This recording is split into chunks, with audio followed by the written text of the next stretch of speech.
Good morning, everybody. This is Stephanie Erickson, the West Point AOG Class Services Sallyport Coordinator, and we're kind of flipping this script today, and I'm going to be interviewing Paul because he just attended the West Point Advisory Council. I guess not just attended, it was at the mid-April time frame, and so I thought he could maybe share what he talked about, and I'll let you take it over. Stephanie, thanks for having me on the show.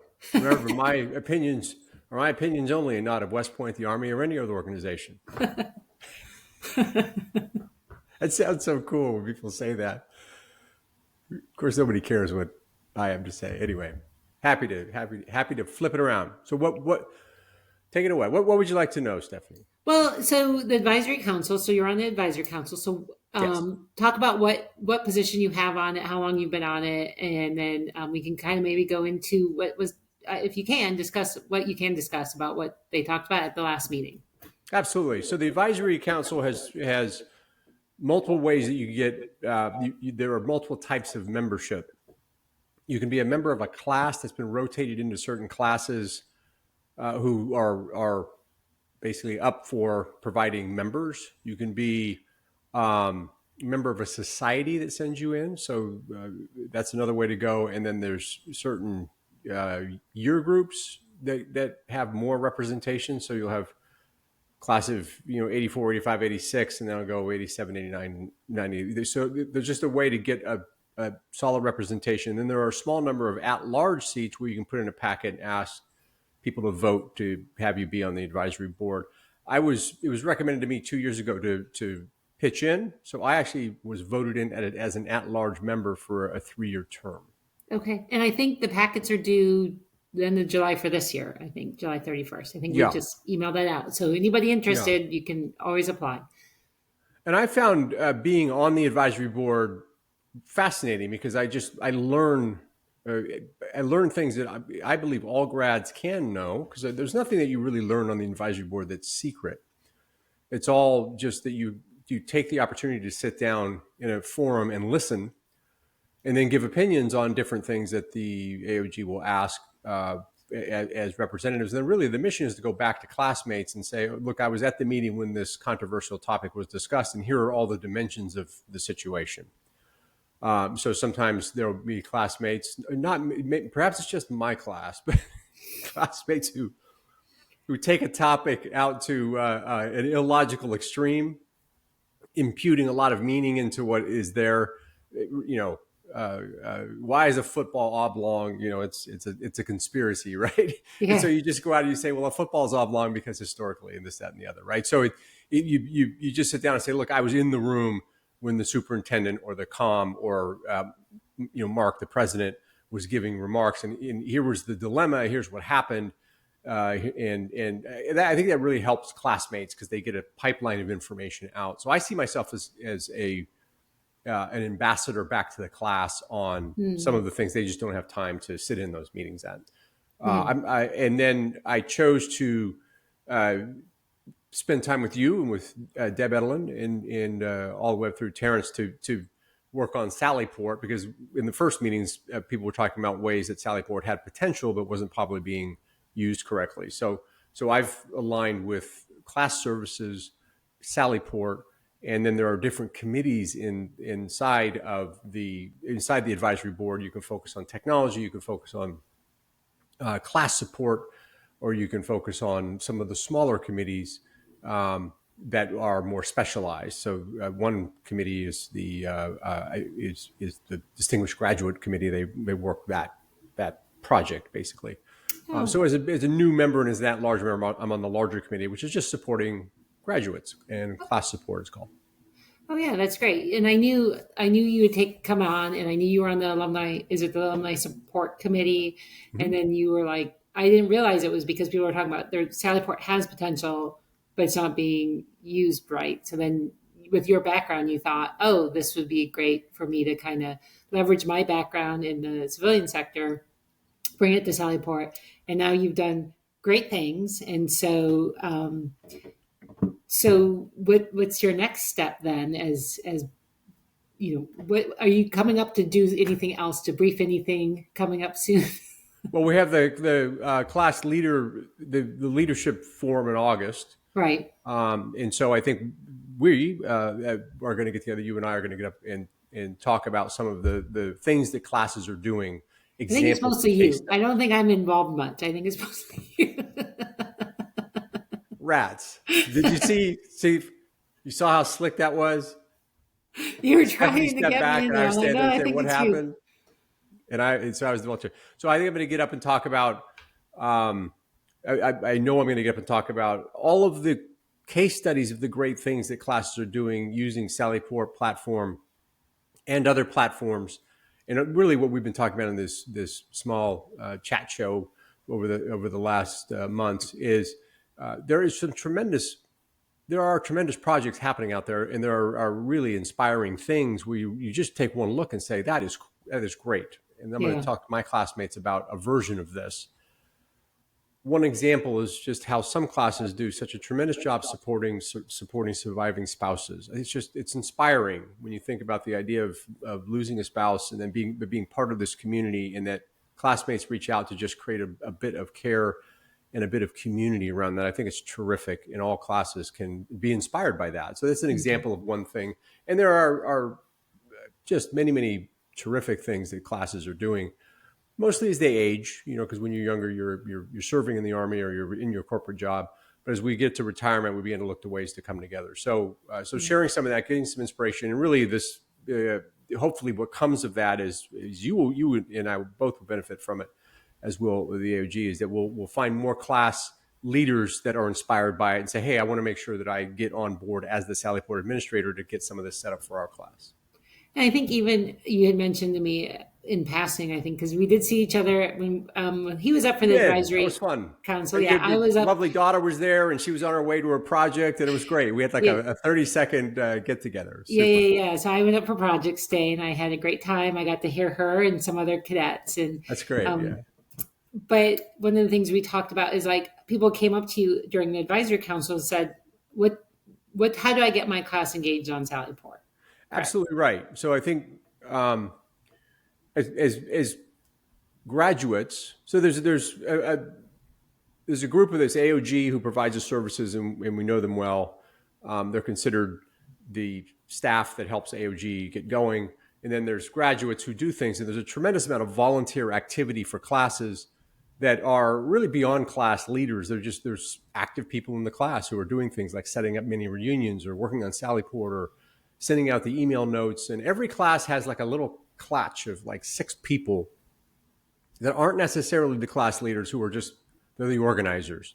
They get things going. And so those people are beginning to just poke their head out and say, oh, well, we're doing this in our class.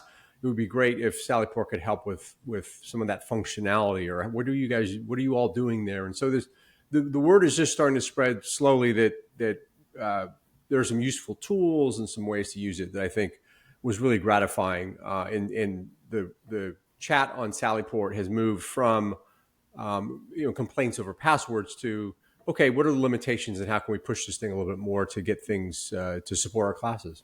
Right. And I know even with 93, I've been trying to do more on our live feed. There's 2 of us who kind of try to post on the live feed just to, the one thing I always like to tell people about Sallyport is it's really not like social media. We've talked about this many times in the past. It's not social Right. media. Yeah. It's a community platform where you really have people who are using it, and as long as you get maybe a comment or here or there, that's a good post. Like, you want to make sure people are seeing things and knowing what's going on. It's more just bringing like-minded people together in a secure environment, safe, secure environment where you're not on social media and people can just know what's going on, and housing information on that platform too, right? Like, you don't necessarily want to keep everything on Facebook because who knows what's going to happen to it. But you can put it on Yeah. Sallyport. You can direct people there. You can direct people to events. And so we're just in class of 93. I feel like leveraging all that we can do, and just kind of pushing people more there. We still send out our emails. We still use our social media. It's just another tool. like, we're not telling you to get rid of your social media. It's just another tool that you have to kind of use and keep your class connected. So, Yeah, and it's interesting watching how the tone of the material in um, the, the different class groups feels. So is there's very much an attention to orders kind of feel to how we communicate as graduates, and I think that's something that's in our limbic systems from being 18 years old and standing there, having things read out to us, perhaps. But and I think that's okay. I have a tremendous partner in my VVSL, Scott Womack, classmate and friend, and he and I communicate quite a bit. And he puts great updates on all of the things that Sue Irons of AOG, who does tremendous work in grad support and VA support, and that's her lane, is the VA in the VVSL role. But he just puts out packs of information with links to VA information, links to the American Legion. So you could spend a couple of hours on the material that he assembles. And so his is very much an attention to orders kind of thing, but it's got a nice tone to it and a friendly, he calls himself the friendly VVSL, which always begs the question, who's the unfriendly one?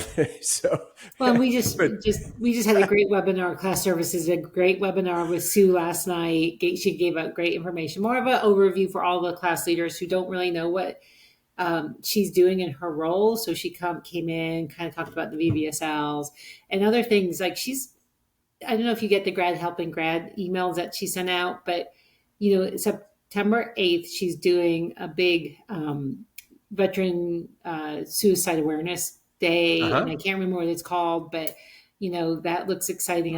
Our class just put it out because I'm like, did you see this? Like, maybe I just saw her recent note. It's tremendous, yeah. right? Yeah, tremendous. So she's doing some great things. Yeah, I think she's doing some great things. And what, like, for me, I got out of the Army. I walked away and went to the being an Army spouse, and never did anything with the VA because no one told me to do anything. I mean, that was, over 25 years ago. And so she's like, Stephanie, you can still apply for VA benefits. So I'm in the process. Absolutely. After 25 years of going through all that and trying to get benefits from the VA. So we'll see if it works. But, at least I'm in the process. And I didn't know. There's a dynamic that worked when we were cadets. And that was, you had a roommate or a friend in the company or an academic partner who would just give you a little bit of steer and encouragement. And you'd say, gee, I can't get X done. They'd say, well, check that out, or I just did it, or whatever. There was just this kind of cooperate and graduate was really about the small tips and the small assistances, not the, fireman's carry on the tactical lane. It was really the tiny stuff. And the aggregation of all those tiny bits of support made the alliance to the class so strong and the classmates. And so, I get a very tangible example is that one of my classmates said to me, just very casually, we are eligible for benefits because of when we served and where we served. Go check it out. And another classmate said, oh yeah, I got a disability rating and here's what I did. And then another classmate, is just small things. And then Scott Womack said, okay, here's some information for you. And I talked to Sue Irons, all these little things. And then I went in and got my VA set up and I was amazed. And then just last week, I was talking to another classmate who said, hey, they sent me this funny letter. And I said, hey, drive over there because I know if you walk in and talk to this guy at the VA center, he tends to sort things out. And so that was my small contribution. And so I think AOG is this body that everyone kind of looks to them as like they're some sort of group at West Point that's responsible for stuff. But really, us as a graduate community, it's all those small connections that give us support in things like spouse support, surviving spouse support, VA, mini reunions, because we know the big ones, we all go there and walk around and at football games and all that stuff. But the mini ones, how do we get that? All these things are small one-off conversations that give the totality of support. So the tagline is we're the most connected graduate body in the world. And I always like to think, well, how do we know that? Well, we know that by the density of those kind of small supports. Right. And Sue Irons is doing a terrific job of getting that support moving. So she's amazing. So now Projects Day. So as part of the advisory council, when you were up in April, Projects Day was also going on. Did you Yeah, get to see a lot of projects? What did you think? Or you like, what do you think about the cadets doing these I projects? went to a top notch one. So I have thrown my lot in with the law and philosophy department, Hmm. and so I wrote them into my will, and so that aligns me with them. And there's a lot of personal reasons for that. But anyway, so that's the group that I will go visit. So I'll actually visit with Colonel Sheeman, who's runs a portion of the philosophy group, and I was with a terrific law group. The lawyers aren't. I'm usually more aligned with the philosophy group, but the law group welcomes me in. I went to their lunch, and then we went and saw an absolutely astonishing project that two cadets had done. They'd gone out to California and worked with a company creating an ethical framework for artificial intelligence implementation such that human in the loop and human out of the loop was addressed around making ethical decisions while not losing tactical speed. And it was just amazing. And CNN was there taking some B-roll for a coverage of Yeah. this thing. And so so it was well attended because it was just an amazing experience. And of course, the whole time as graduates, we sit in the audience, we say, "Man, I would have never been able to pull this off." Right. I agree. There's no graduate that you talk to who says it's unbelievable, these projects. Now, the truth is, we're going to see the top notch projects, and I'm sure that classmates of ours would have come up with those things. But I'm sure there's cadets back in the barracks that are trying to figure out how to play mumbly peg, right? So Yeah. that's true too. But these were terrific projects with the loggers. I was had a chance to see that, and that was tremendous. Yeah, because we didn't do Projects Day. We didn't have, No, capstone projects we worked on. And it's interesting because I get a lot of older grads say to me, the academics aren't as hard. And I see these projects they're doing and what these cadets have gone through. I don't think that's necessarily a true statement. I always push back on that. I'm like, no, maybe I think plebe year, they're a little kind, it's a kinder plebe year maybe academically. But then huh. after they get through plebe year and figure out what West Point is and Army life is, or, yearling, cow, and first year I think, are harder than what I did from what I've seen. So I don't know if Well, you've you have a got. direct, your daughter being there, you have a direct visual into what it's like now. I don't know. I think probably materially the academics are just hard, regardless of your year. Their context is different. Right. So, you know, whether they eliminate Saturdays, study time or class, we had half day Saturday classes back then. I don't believe they have it anymore. That doesn't mean that the entire thing's not hard. Time pressure, heavy loads, a military agenda around it, a heavy physical agenda as part of it. And then you have marching or intramurals and all that. I Yeah. think the whole thing is just equally hard. I can't imagine that anyone's getting away with anything these days. Yeah. But And part I of guess being that's part of what I the meant is advisory that, board and going to Projects Day is now having a visual into this. And so it just raises the general appreciation of everything that's going on now. yeah. And I guess that's what I meant. Like, it's just such a hard, plebe year is hard no matter what, right? Yeah. Like, it's just a tough year because you don't know what you're doing and you don't understand anything and you have all this time constraints. And so it's plebe year is tough no matter what you do. And then, but I just feel like yearling, cow, and first year, seeing what my daughter has had, the academics she's had, I was like, wow, like no rest, constant going. And maybe she's a better cadet than I am though. Well, there is that. So, she's just There's had so always, much on her I plate. was in the barracks trying to figure out how to play mumbly peg. So I would not have been down at Ike Hall presenting on, artificial intelligence. Or actually, in my day, it would have been the use of computers in combat tracking or some, Yeah, I thing think like that's that. what she did, something like simulations and using AI to replicate the battlefield more effectively than, Yeah. having people just type stuff in and try to simulate it and instead bringing in AI to really make it look like the battlefield. And so I was like, wow, good for you. I don't understand what you said. Sat through it, didn't understand what she said. Sat through a Right. Spanish one too and didn't understand much of them either, but that was all in Spanish. Well, right, and that's them. I think that's them preparing for preparing for a world that's more technically enabled. Going back to the idea of AOG advisory board and how that balances with the projects day. I think the tendency to become hardened on some sort of position on what the academy is doing or what AOG is doing softens when you go see the actual work that's being done by cadets, because they're preparing to become Army officers, and they're in these classes, and they're preparing thoughtful pieces on different disciplines, be it AI or the philosophy department. These young people are talking about very in-depth casus belli and war, just and unjust wars, but also just and unjust use of technology, and all way beyond where we were back then with less technology. So it's really motivating to see that, but also steering that we have to, as a graduate body, kind of make sure that we're communicating well and connected and all that. So there's a lot to do. And I think it just overall, my participation in the advisory council it has given me a greater appreciation of the dynamics and complexity of it.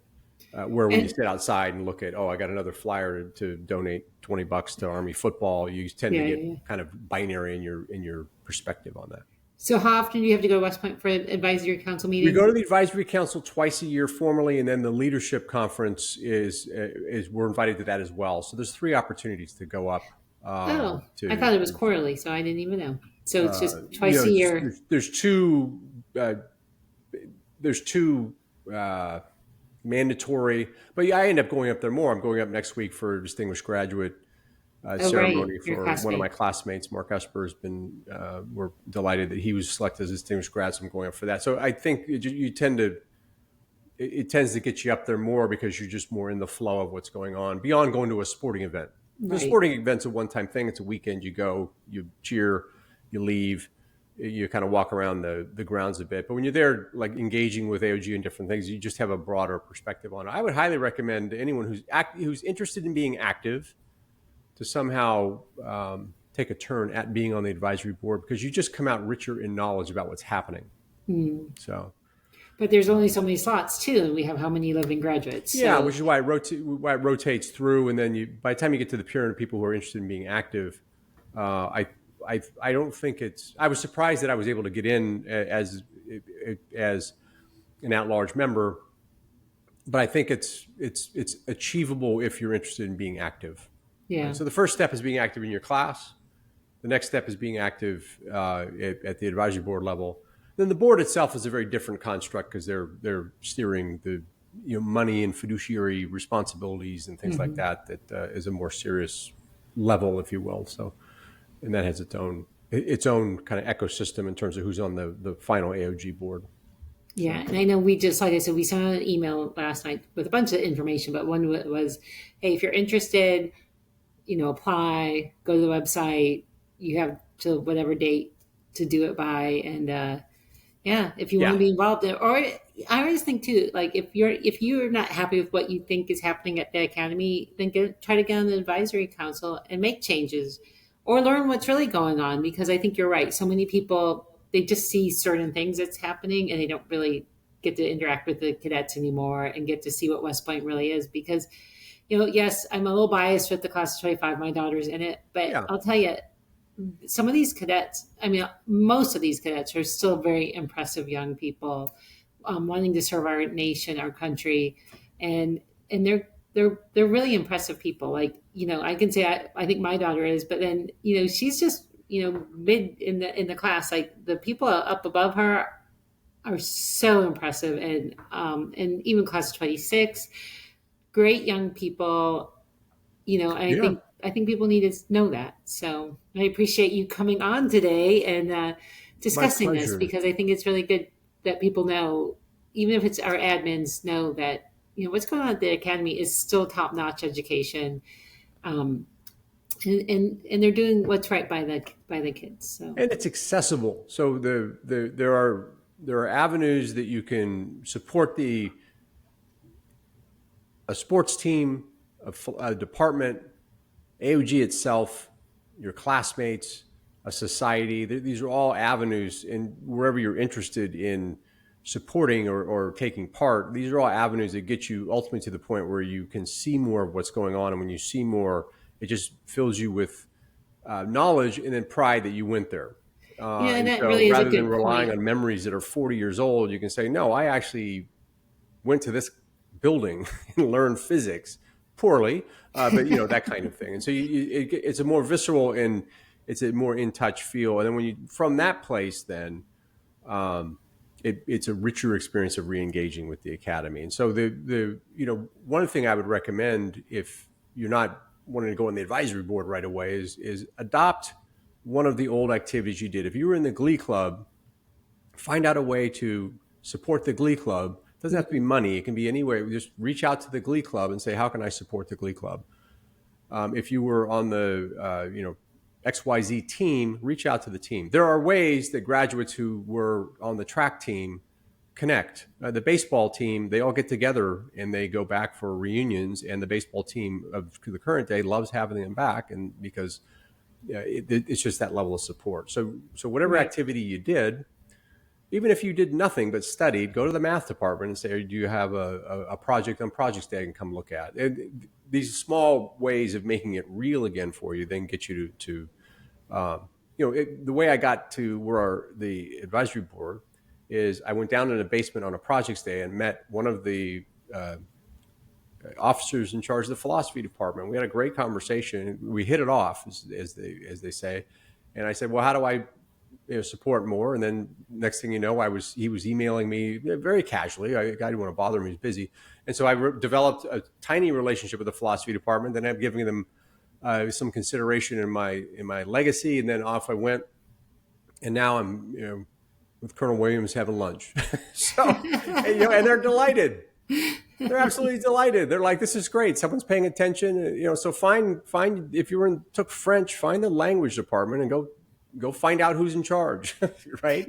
They're delighted to have support. You don't have to go to Army football every single time, right? Army Right. football is great, but it doesn't have to be Army football. It can be Army French, or Army, Portuguese or whatever you want to do. Anyway, there's all stuff that is beyond just the run of the mill things, and you have a richer experience in that level of support. Yeah, and you're totally right, because there is so many ways to support the academy that people don't even understand. Like, you're on the advisory council, but get involved with your local society or field force, or do little things for a class. And that's what I started doing. I just started having ideas for our class and passing it by our class Yeah, officers, and then eventually I'm like, oh, we need new officers. So I ran, because I'm like, right. I've already been doing stuff, so this is kind of like the next stage for me, is to be a class officer. And I've enjoyed it, Yeah, and I feel like I'm connected with West Point and knowing what's and going now you're on, Madam Vice President. and I'm Madam Vice President. Yeah, I feel like So, someday. anyways, Paul, thank you. My This was pleasure. great to hear some insight about the advisory council and volunteering at West Point, and really all our leaders, all our admins who are listening to this. We appreciate it. You already are getting involved with your class, so we understand that. We thank you for everything you've done in supporting your class on Sallyport, and we just want more people to be involved in getting together. So again, thank you, Paul. This was kind of fun to be on the other side of. There you go. And I'll do it like they do it on the Economist podcast. Always a pleasure, Stephanie.